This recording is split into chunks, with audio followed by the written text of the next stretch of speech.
Today we're going to test our patient. We're going to go ahead and enter the booth. Just watch your step heading in there.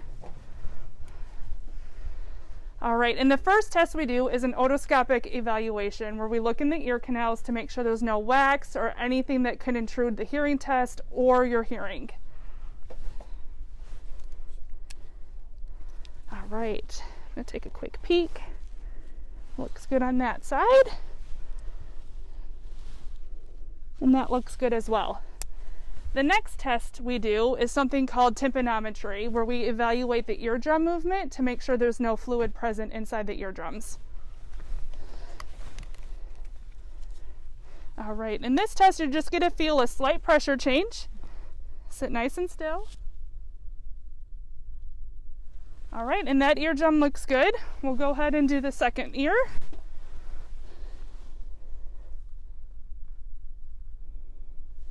All right, no pain, everything look good? Okay. All right, so this is the part where we actually do the quick hearing test. This is the part where you press the button on the beep, even if the beeps are very quiet. Now, do you feel like you have a better ear? Probably this one. All right, we'll go ahead and start with that ear, and then we'll move over to the other side. All right. And these foam earplugs actually expand in the ear.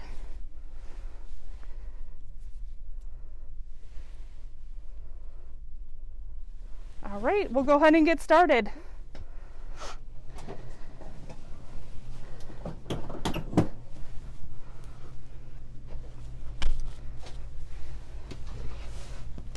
So this part of the test is where we test a patient's pure tone. We want to make sure we get the lowest level a patient can hear, and that gives us the degree of hearing loss.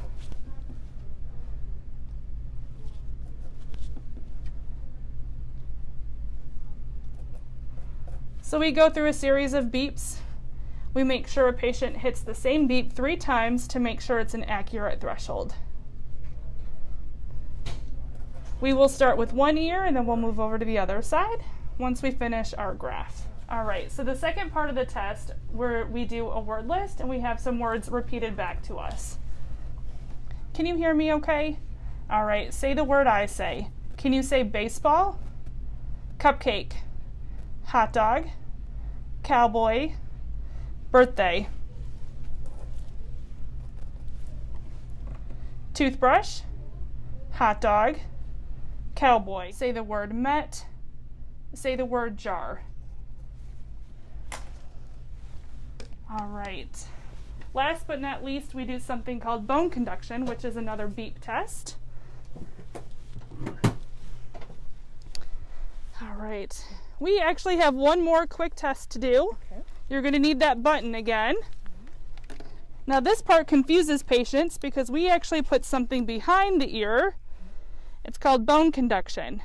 Now you're going to hear the beeps again. This time it doesn't matter which ear you hear it, just press it when you do. Okay. All right, last test, okay?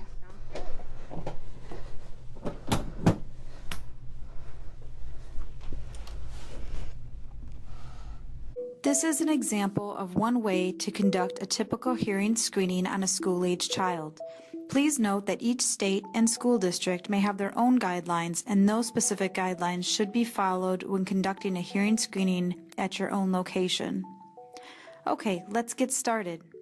Make sure that you are in a quiet room away from external noises and distractions. Try to make the room as quiet as possible by turning off all sources of noise, including fans. The tester should set the audiometer on a table and have their own chair oriented so that they can easily operate the audiometer. A second chair should be set up for the child. Have the child face away from the tester and orient them at about a 45-degree angle. This way, the tester can still keep an eye on the child, but the child should not be able to see the tester adjusting the audiometer. Give the child instructions, such as, you are going to hear some beeping sounds. Raise your hand as soon as you hear the sounds, even if they are very soft. Place the headphones on the child with the red phone on the child's right ear and the blue phone on the child's left ear, making sure that the headband is snug on the child's head. On the audiometer, select the right ear and set the frequency dial to 1000 Hz and the level dial to 50 dB. The child should raise their hand. Repeat to make sure that the child understands the task. If the child does not respond, re-instruct the child and try again. If the child still does not respond, they should be referred on for further testing. After the practice tones, turn the level dial down to 20 dB and play the 1000 Hz tone. Record if the child responds. Play the tone again to confirm that the child responds. Next, change the frequency dial to 2000 Hz and play the tone as before. Record the results. Repeat the same procedure at 4000 Hz. Switch to the left ear. Keep the level dial at 20 dB and repeat the same procedure for all three of the test frequencies, including 1000, 2000, and 4000 Hz. The child needs to respond to all test frequencies in each ear in order to pass the screen. If the child does not respond to even one of the frequencies, they do not pass the screening and are referred on for further testing. The first step in intervention for children with hearing loss is the identification or screening process, and then referral for comprehensive testing. The ear is a complicated organ used to hear sounds. It takes sound waves from the air and transforms them into signals that the brain can understand. The ear has three main parts: the outer ear, middle ear, and inner ear. The outer ear is the part of the ear that you can see. The pinna is the outermost structure that acts like a satellite dish, catching the sound waves and directing them into the ear canal. And the ear canal directs the sound waves to the eardrum. The middle ear begins at the eardrum, also known as the tympanic membrane, which is a thin membrane stretched tight across the ear canal. The eardrum is attached to a chain of bones called the ossicular chain. The individual bones in the ossicular chain are called the malleus, or hammer, the incus, or anvil, and the stapes, or stirrup bones. When the sound waves hit the eardrum, the drum vibrates the chain of bones in this air-filled cavity, and the signal is sent to the inner ear by the vibrating bones. The inner ear, or cochlea, is a fluid-filled tube coiled like a snail and lined with thousands of tiny hairs. Each movement of the middle ear bones creates a fluid wave in the inner ear. The movement of the fluid causes the hairs to move and convert the signal to electrical energy that is passed on to the brain and interpreted as sound. A problem anywhere in the outer, middle, or inner ear can cause temporary or permanent hearing loss. There are three categories of hearing loss. They are conductive, sensorineural, and mixed hearing loss. A conductive hearing loss is a loss that occurs because of a problem in the outer or middle ear. In many cases, a conductive hearing loss can be medically or surgically treated. One characteristic of this hearing loss is the person may still be able to hear his or her own voice at the normal level, but is not able to hear other people. Impacted earwax, perforated eardrum, and middle ear infection, also known as otitis media, are three common causes of conductive hearing loss. A sensorineural hearing loss is caused by dysfunction of the inner ear or auditory nerve. This loss is usually permanent and is not medically treatable. With this type of hearing loss, a person may have difficulty hearing his or her own voice, as well as other people talking. Hearing loss due to meningitis, prenatal rubella, family history of childhood hearing loss, and hearing loss associated with aging, also known as presbycusis, are common causes of sensorineural hearing loss. A mixed hearing loss includes both a conductive and sensorineural hearing loss. The conductive part of the hearing loss may be medically treatable, but the sensorineural part is usually permanent. Frequency is a physical characteristic of sound. When listening to sound, we perceive changes in frequency as changes in pitch.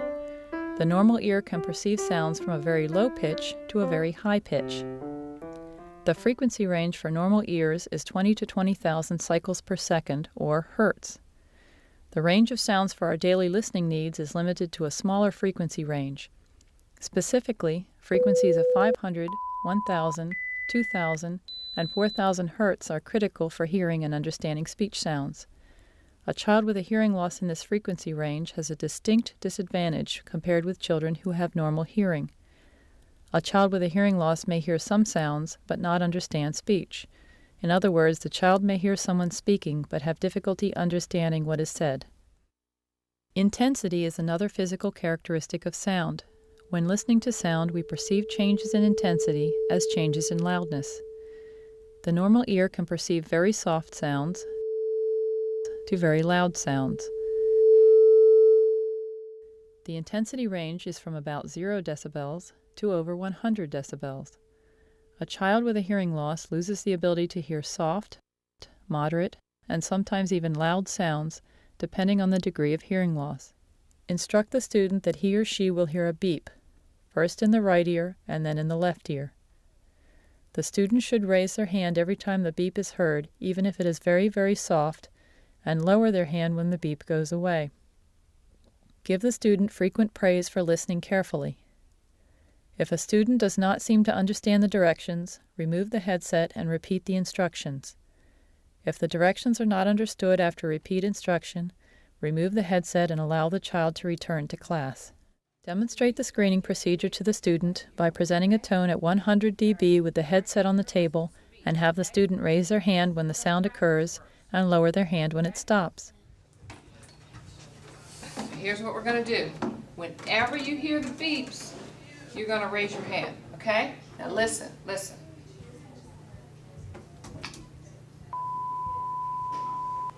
Justin, there you go, okay? Now you got to listen for the beeps. Whenever you hear them, raise your hand, and when they go away, you have to put your hand down. Can you do that?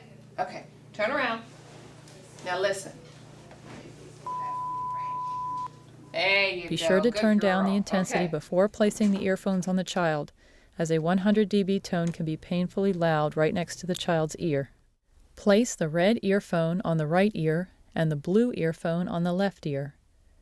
Tighten the earphones onto the ears by adjusting the band on the headset so there is a snug fit over the ears and the earphones do not slide down off the ears.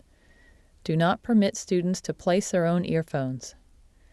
The earphones should be placed so the diaphragm of the earphone, the hole in the center, is directly over the ear canal. Ask students to remove eyeglasses, large hair clips, large or dangling earrings, or headbands. Small earrings should not be a barrier to a snug fit. If necessary, push hair behind the ears before placing the earphones. Follow these procedures for the screening. Be sure the child cannot see the examiner pressing the button, directly or via a mirror or reflective glass. Always screen the right ear first. With the intensity dial set to 20 dB and the frequency dial at 1000 Hz, present the tone for 2 to 3 seconds and then release. Turn the frequency dial to 2000 Hz, present the tone for 2 to 3 seconds and then release. Turn the frequency dial to 4000 Hz, present the tone for 2 to 3 seconds and then release. Change the selector to the left ear. With the intensity dial still at 20 dB, present tones at 4000 Hz, 2000 Hz, and 1000 Hz in the left ear. Okay, you ready? Good girl. Great. Good listening. I'm going to do the other ear now. Good girl. If the screener has any question about the accuracy of the test results, a rescreening should be recommended. If the student does not respond to any tone in either ear, they have failed the screening. They must hear all 6 tones to pass. If the student responds to all of the tones in both ears, they have passed the screening. Be sure to mark pass or fail on the screening form and include the student's name and the date of the screening on the form. Additional information may also be required. So, how's your hearing? It's pretty good. My right ear's fine, but my left ear's been bothering me a little bit lately. How has it been bothering you? It kind of hurts a little bit over the past week. It feels really full, but I kind of have a cold right now. Okay. Have you ever had any ear infections before? Yeah, I get them all the time about this time of year. Okay. Is it usually in the left ear, or does it happen in the right ear too? It alternates both ears. Okay. Do you tell your doctor about these ear infections? Yeah, normally he puts me on an antibiotic or something for them, but I haven't been this time yet. Okay. Have you ever had any holes in your eardrums or surgeries on your ears, such as tubes? No. Okay. Do you have any problems with ringing or buzzing in your ears? No. Do you have any problems with dizziness or imbalance? No. Do you have any family history of deafness? No. Okay. Have you ever been exposed to any loud noises? No, not really. Okay. Well, what I'm going to do now is start the test, and the first thing that I'm going to do is take a look in your ears, okay? Let me know if you have any pain or tenderness while I'm taking a look, okay?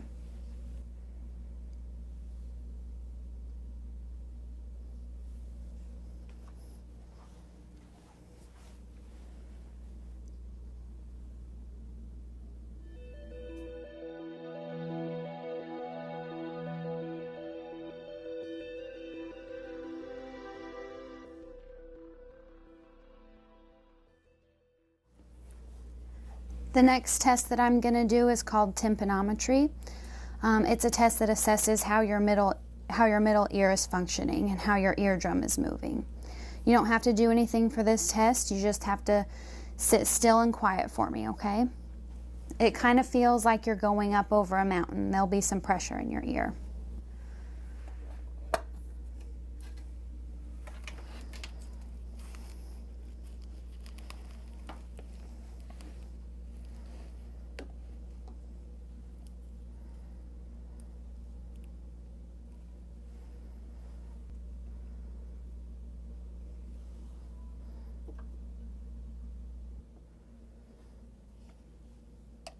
Same thing on the other side.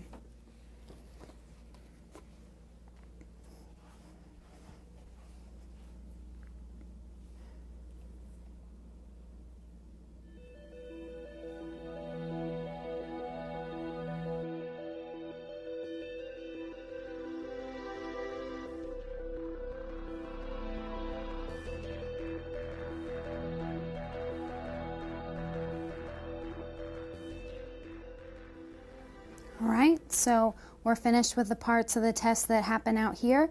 So now we're going to head into the booth and finish our testing in there, okay?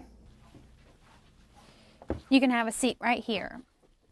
This is the soundproof booth where we conduct the testing. There are 4 different kinds of transducers. The first one is sound field, and that is the stimuli comes through speakers in the room. Another transducer is the headphones, and this is for air conduction testing. Red goes on the right and blue goes on the left ear.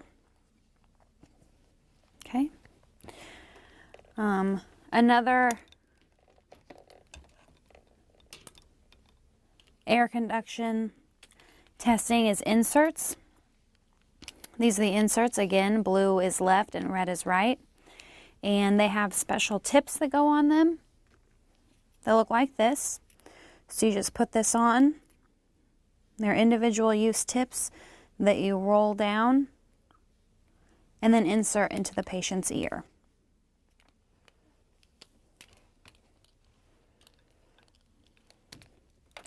The last transducer is the bone oscillator.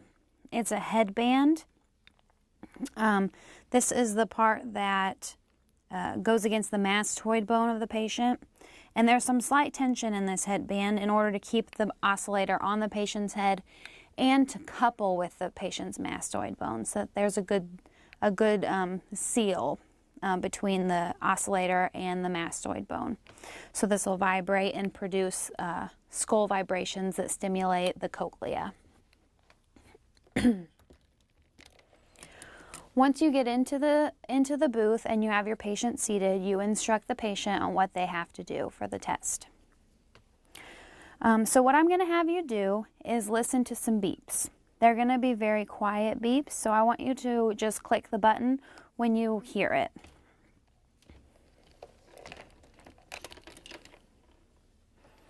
Here's the response button for you, so just click that button whenever you hear those beeps, okay? Okay.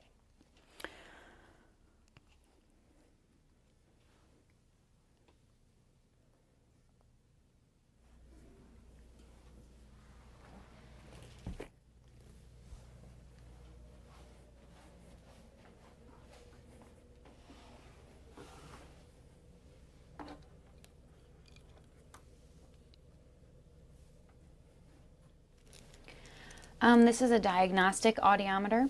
This is called a GSI 61 audiometer. It's a 2-channel audiometer. There are different stimuli, different transducers. The different stimuli are the tone or the mic and some external sources such as computers or CD players. The 4 different transducers that we have are headphones, the bone oscillator, the sound field, and inserts. And then this is where you select left or right ear. This knob controls the decibels, and these buttons change the frequencies. And this button presents the tone. I'm going to start testing at 1,000 hertz. And the way that I do that, the patient has headphones on, so I select phone, tone, and I make sure that it's set at 1,000 hertz. So what I'm going to do is start with the better ear, and she said that her left ear was bothering her, so we're going to start with the right ear. I'm going to instruct her to press the button when she hears the beeps, and depending on her response, that tells me where I will present next. Okay, we're going to get started now. All you have to do is press the button when you hear the beep, okay? Okay. She's young, so I'm going to start nice and low, where I think below where her threshold is. So I present the tone. She didn't respond, so I go up 5 decibels, and I present again. And she did respond. So I would go down 10. I present again. I go up 5 until she hears it. And she did respond. So I'll do that one more time.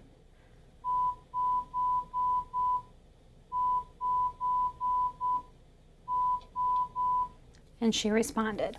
So her threshold at 1,000 hertz would be 0 dBHL. You do the same thing to present for each frequency. So after this, you'd go to 2,000 hertz, and then 4,000, and then 8,000, and then 250, and then 500 hertz. And then you do the same thing on the left ear. You also use the same down 10, up 5 method for bone conduction, but the only frequencies tested for bone conduction are 500, 1,000, 2,000, and 4,000. Once we're finished with pure tone audiometry, we move on to speech audiometry, into word recognition. And the way that you do this is you test 40 decibels above the pure tone average. And the pure tone average for her right ear is 5 decibels. To find the pure tone average, you take the average of the thresholds at 500, 1,000, and 2,000 hertz. Her pure tone average in her left ear is 30 decibels.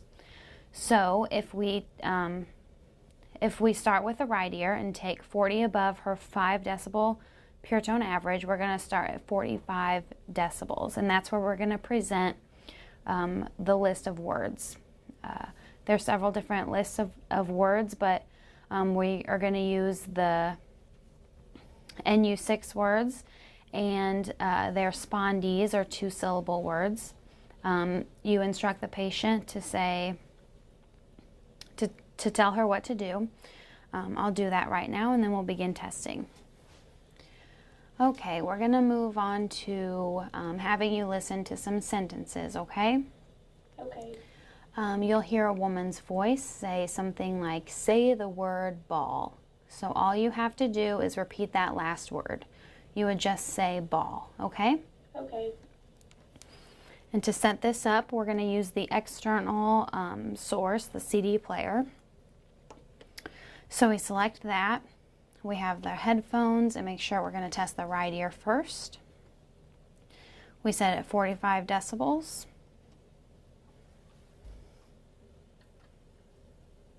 And you select the appropriate track and then you begin testing. Say the word love. Love. Say the word sure. Sure. Say the word knock. Knock. Say the word choice. Choice. Okay, you present a 25 word list to each ear, and then you take the correct percentage out of 100, and that's your word recognition scores.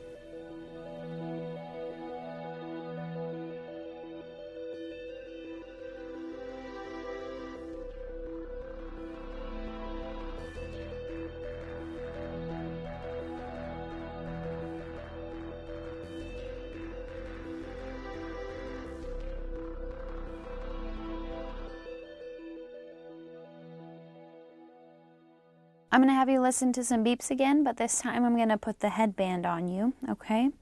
And just repeat, just hit the button like you were with the beeps before, okay?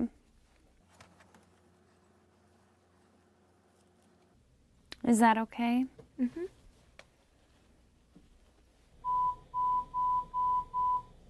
So now that we're finished with the testing, I'm going to explain all the results that we found. Okay, this picture right here is called an audiogram. It kind of gives us a picture of your hearing levels. These numbers across the top are the frequencies or pitches. So we have low pitches going up to high pitches. And then these numbers on the side are decibels or volume. So we have soft sounds down to loud sounds. We say anything from about here up is normal hearing. It's about 25 decibels or better. So the red circles are your right ear and the blue X's are your left ear. And you can see that in your right ear you have normal hearing. All those points are above within the normal range. And for your left ear we have this mild to moderate loss. And your bone conduction scores, those are from when I put the headband on. Those scores are within the normal range.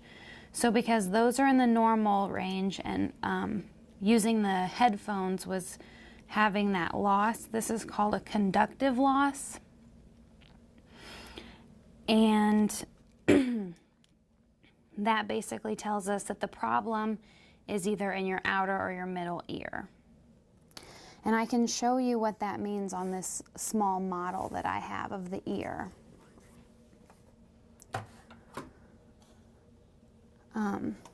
In the test that we took where we put some pressure in your right ear was normal with that test, and your left ear had a what we call a flat temp, and that's most likely caused by a problem in your middle ear, because that's what that test is assessing. So it's more than likely caused by a fluid buildup in your middle ear, causing your eardrum to become stiff and not moving. So in this model, you can see that the sound has to go through your ear canal and then your eardrum through the middle ear and into the inner ear right here. This is where the problem is with your left ear, because the bone conduction scores bypassed all of this and went straight to the cochlea and directly stimulated your inner ear. So we know that the problem occurs out here somewhere. And through otoscopy, when I looked in your ears, it was clear in the external ear. So the problem's here, and it's most likely caused by a fluid, like an ear infection, that you have experienced some of those before. So because of this middle ear problem, the problem's occurring right here, and that's usually treatable medically. So what I'll do is refer you to an ear, nose, and throat doctor so that they can look at that and hopefully get that cleared up for you, okay? These are the results from the tympanometry test that we did, the test where I put some pressure in your ears. This tympanogram is corresponding with your right ear, and this is what we call a type A tymp, and this is normal. You have a normal ear canal volume of 1.0 cubic centimeters. Normal peak pressure is at 0.5 cubic centimeters, and the pressure is 0 decapascals. All those numbers are within the normal range. And this tympanogram over here is what we got for your left ear. And you can see the flat line across the bottom. This is called a flat tymp, or type B tymp. And you have normal ear canal volume, which is 1.0 cubic centimeters for you, but there's no peak and there's no pressure. So this is most likely corresponding with a problem in your middle ear, such as fluid causing the eardrum to be stiffened and not move. So that's why we don't have that peak pressure in there. I use my otoscope or an ear torch, and we just pop that in the ear, and I have a good look, make sure the ear canal is nice and clear, there's no wax or foreign bodies or anything strange going on. So here we go. Okay, Alyssa, let's have a little look in this ear with my ear light. Very good. The ear canal looks nice and clear. The eardrum looks really healthy. That's great. Let's do the other side too. Thank you. Yep, lovely. Again, a nice clear ear canal and a really healthy looking eardrum. Great. Assessment is looking at tympanometry, and what that is it's assessing the middle ear system to make sure that the middle ear is nice and clear, or to find out if there's fluid or eustachian tube dysfunction. So Alyssa, this is really simple. I need to see if your ears can draw me a picture. That sounds a bit weird, doesn't it? So I'm just going to pop this up on your ear, on your shoulder, and we'll turn you around so everyone can see what we're doing. And we're just going to put a little soft plug in your ear, and you'll feel a pressure change, but you don't have to do anything at all. So here we go. And we'll have one more go.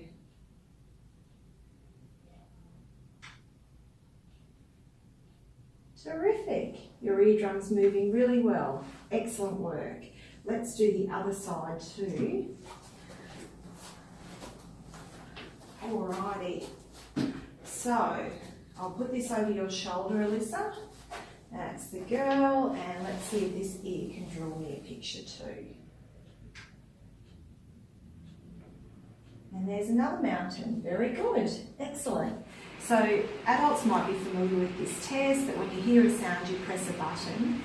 When we test children, it's a really a very different way of testing, because we need to tailor the activity for children, so it's lots of fun. So I'm going to pop some headphones on Alyssa and then teach her how to play the game, which is essentially when she hears a sound, she has to put a marker in the game or perform some sort of activity. And I'm trying to find out the softest sounds that Alyssa can hear.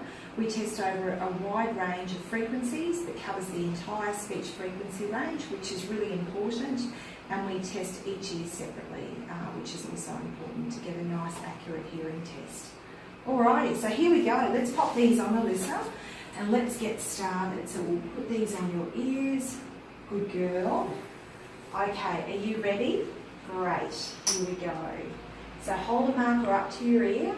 That's the girl, and here we go. Fantastic. Good girl. One more. Excellent. It's a really simple process and kids have a lot of fun.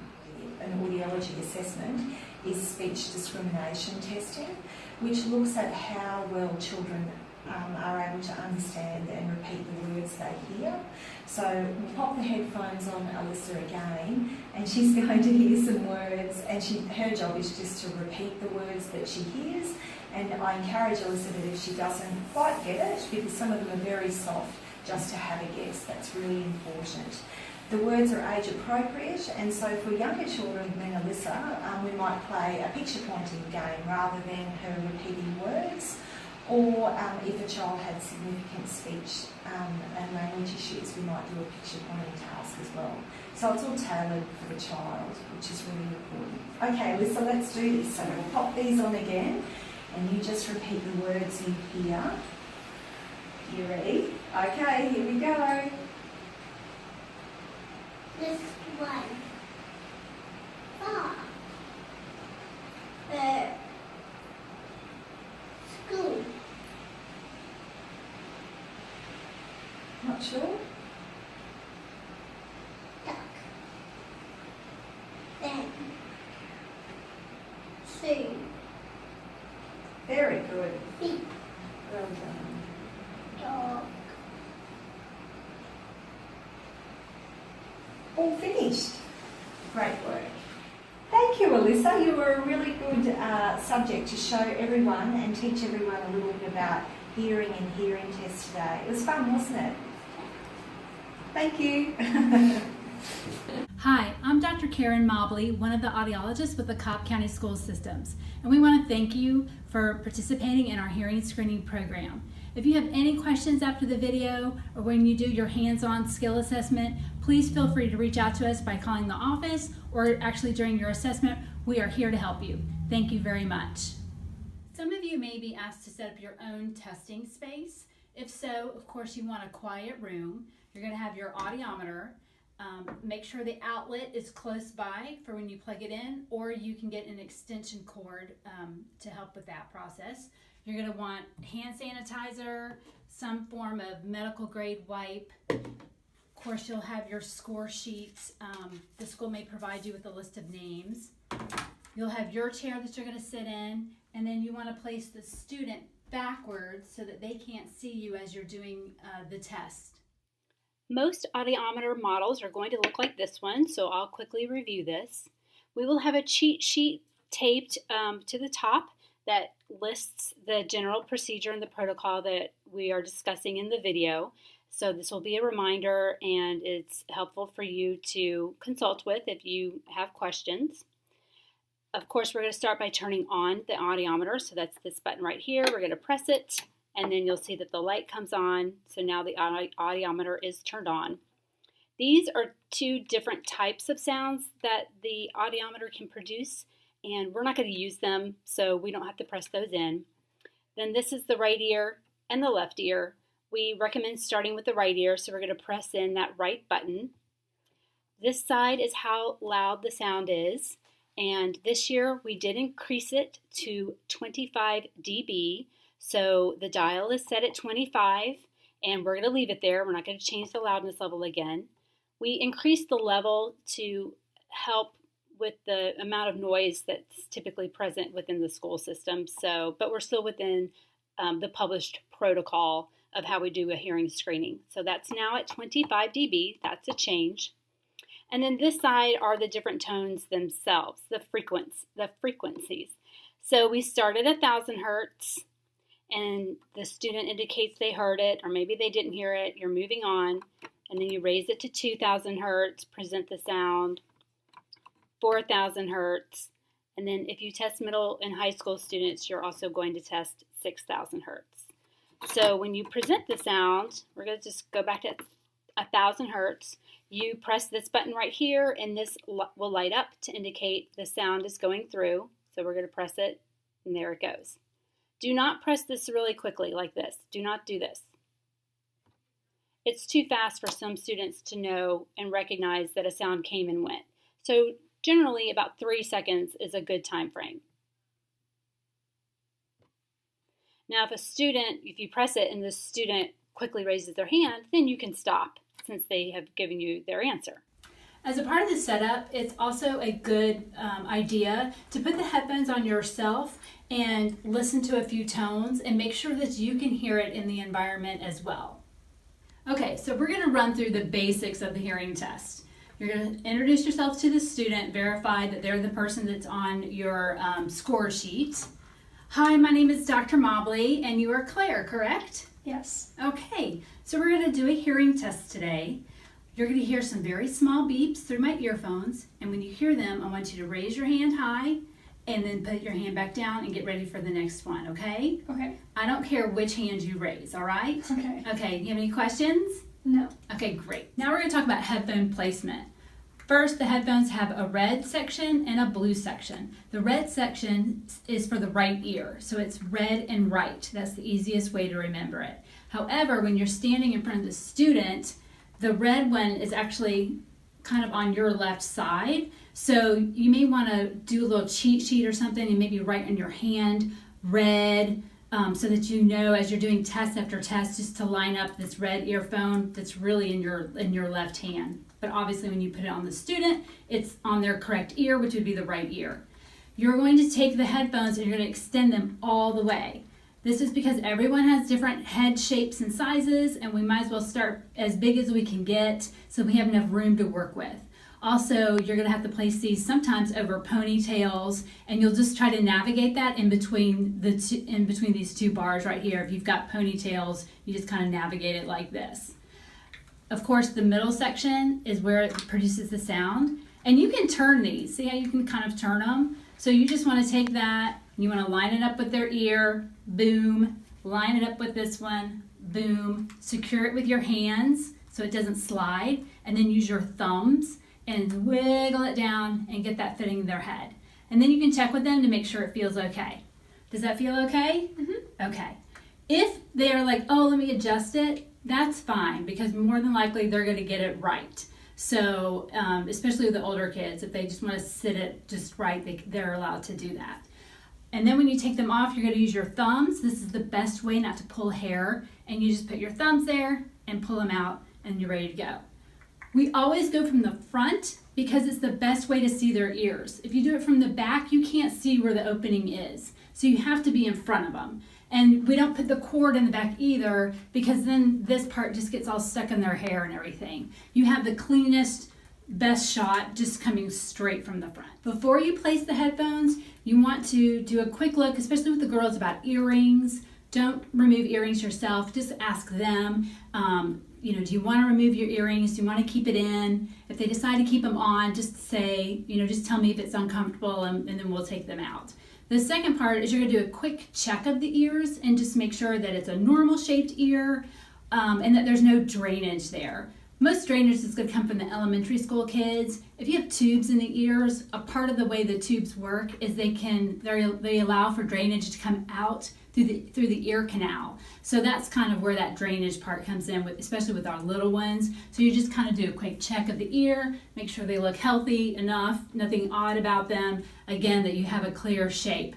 If you notice a malformed ear, then you don't have to do the test. So you'll just note that on the score sheet. Also, when you're looking at the ears, you're looking to see if you see a hearing aid device, whether it's a hearing aid that sits on the ear, or a cochlear implant that usually has a magnet that sits back here. For the students to have a hearing aid or a cochlear implant, or any other device that's on their head, we don't test them because we already know they have a hearing loss. They don't need to be a part of the hearing screening program. The problem has already been identified and corrected with their hearing device. We're going to talk about the score sheet. So there are two parts to the score sheet. The first one is when you mark in the right ear section and the left ear section at each frequency or each tone, did they hear the tone or did they not hear the tone? And we say that we're going to present the sound 2 out of 3 times. So we're going to go over that. So the first part of the score sheet is, are they going to get a check mark or a minus? And then overall, did they pass or fail the hearing screen? Okay, so we're going to run through the test real quick. For the purposes of the video, I'm standing because of the way it's being shot, but normally I would be sitting down, just to let you know. So we're going to start with the score sheet at 1,000 hertz. Again, that's also noted in our cheat sheet on all of the audiometers. So 1,000 hertz, 25 dB, which is our new loudness level. I'm going to present the sound. We're going to see if she hears it. She did hear it. I'm not going to take that first response as the response. I need to make sure she wasn't just raising her hand because she kind of knows what to do for a hearing test. So I want to confirm that response, and I'm going to give the tone to her a second time.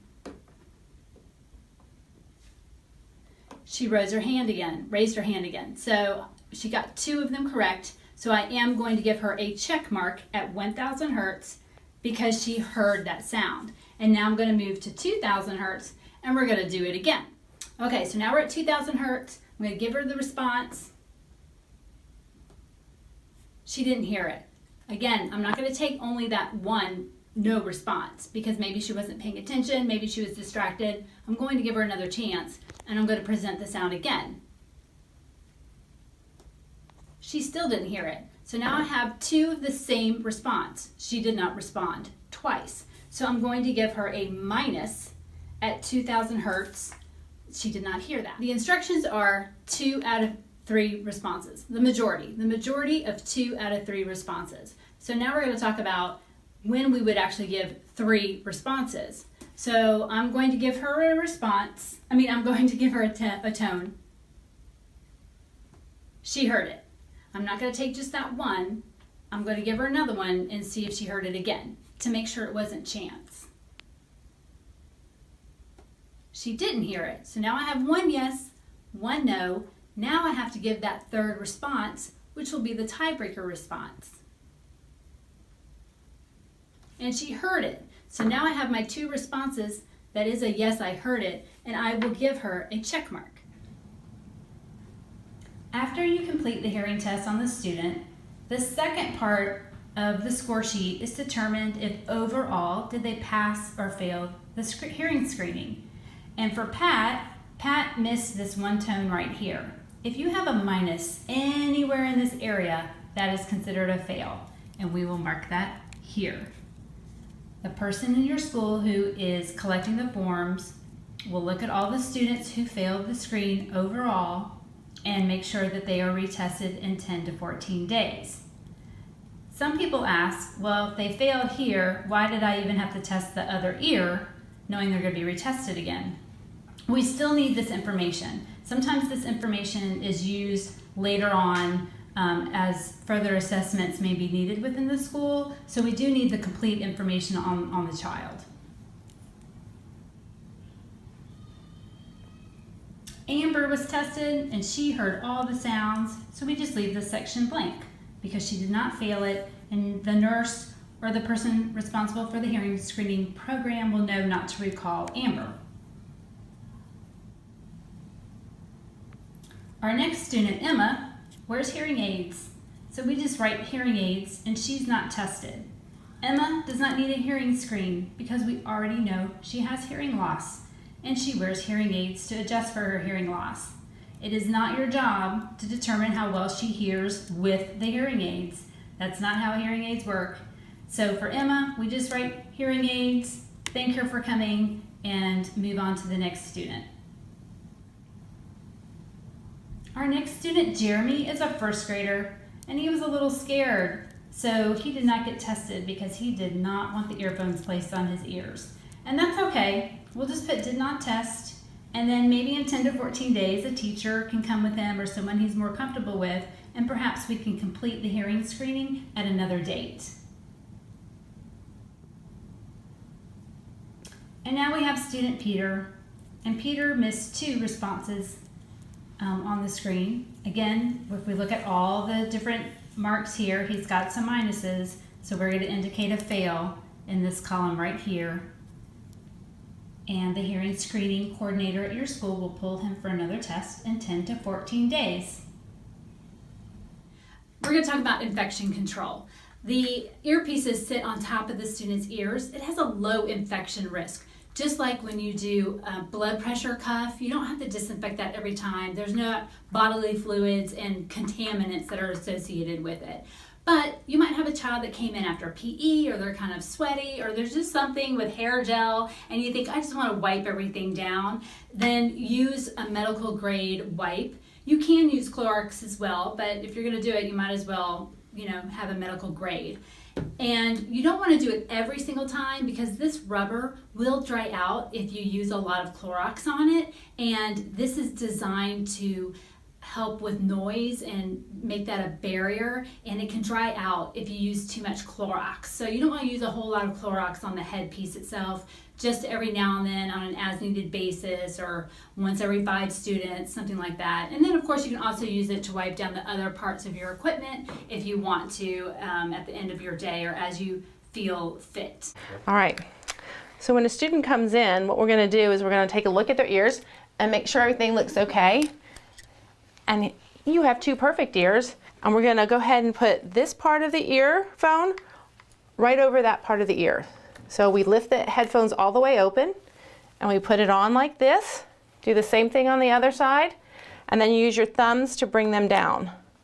So they're tight, you don't see any part of the ear, and you don't see any gaps around the sides of the earphones.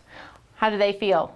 Good. Good, okay. And the way we take them off is we put our thumbs inside like this, and we pull them off, and that's the best way to do it so that we don't take any hair with them. Finley, I'm going to let you have a seat right there. I'm Dr. Fleming. I'm one of the audiologists, and we're going to do your hearing screening today, okay? Let me have this piece of paper. Have you ever had your hearing tested before? No. No? Okay, it's really easy. It's the easiest thing you'll do all day. I'm going to put some special headphones on your ears, and you're going to hear some beeps, and every time you hear the beep, I need you to raise your hand. Can you do that? Mm-hmm. So if you hear beep, what are you going to do? Perfect, that's exactly right. So these are my headphones. I'm going to put them on your head, okay? Or on your ears, I should say. How does that feel? Feel good? All right, here we go. We're going to get started.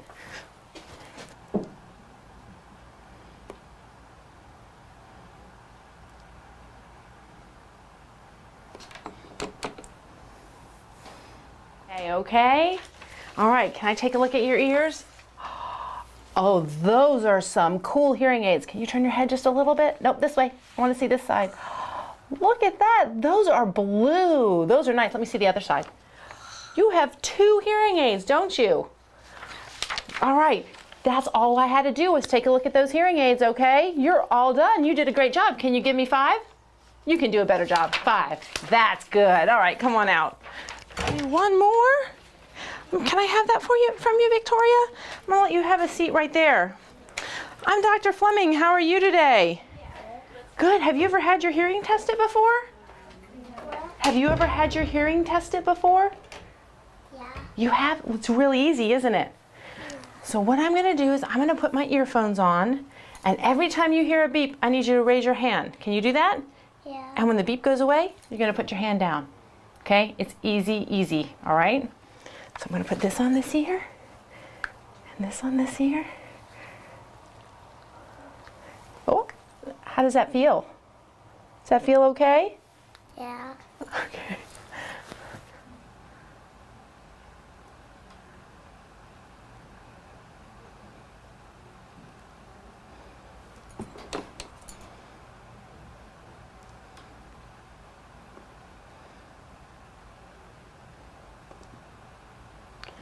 You are doing great.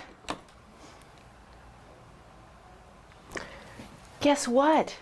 You got all of them right. You did a great job. We're all finished. Thank you so much. You have a good day, okay? Let's get you out. You're all finished. Can you give me 5? All right. I haven't got my eyes checked yet. You haven't? Well, let's go get your eyes checked.